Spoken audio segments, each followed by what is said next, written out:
In today's video, I'm going to teach you how to set a sequence with a tag in kit.com email. By the end, you'll have a simple automation that adds people to an email sequence the moment they get a specific tag, so your follow-up runs on autopilot. Start by opening your Kit dashboard. From the main navigation, head to Grow, then choose Subscribers. This is where you manage your audience and organize them with tags, which act like labels you can filter and trigger automations with. Create a new tag. Give it a clear, descriptive name that tells you exactly why someone has it, like lead magnet, guide download, or webinar registered.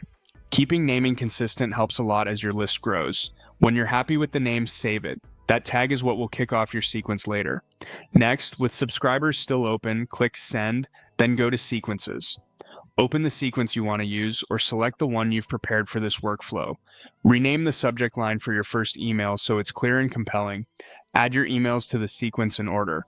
A welcome email to set expectations and deliver any promised content, a value email to teach, nurture, or share a quick win, and an offer email that invites the subscriber to take the next step.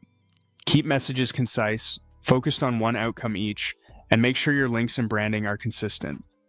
Now let's connect the sequence to your tag. Click Automate, then choose Visual Automations. Create a new automation, select Start from Scratch, and click Start Building. You'll see a blank canvas where you define the trigger and actions. Choose Tag is added as the trigger, then select the exact tag you just created from the list. Confirm your choice and add the event so it appears on the canvas. Click the plus icon beneath the trigger, pick Email Sequence, and choose the sequence you opened a moment ago. This tells Kit to enroll anyone with that tag directly into that series of emails. To finish, turn it on, use the active toggle to enable the automation, then click Activate to confirm. Once live, this workflow will run automatically for every subscriber who receives that tag. That's it. You created a tag, organized your sequence with a welcome, value, and offer, and built a visual automation that enrolls people the instant the tag is applied. From here, any form, checkout, or manual update that adds that tag will reliably trigger the right emails at the right time. If anything doesn't fire, double-check the automation is active and the correct tag and sequence are selected.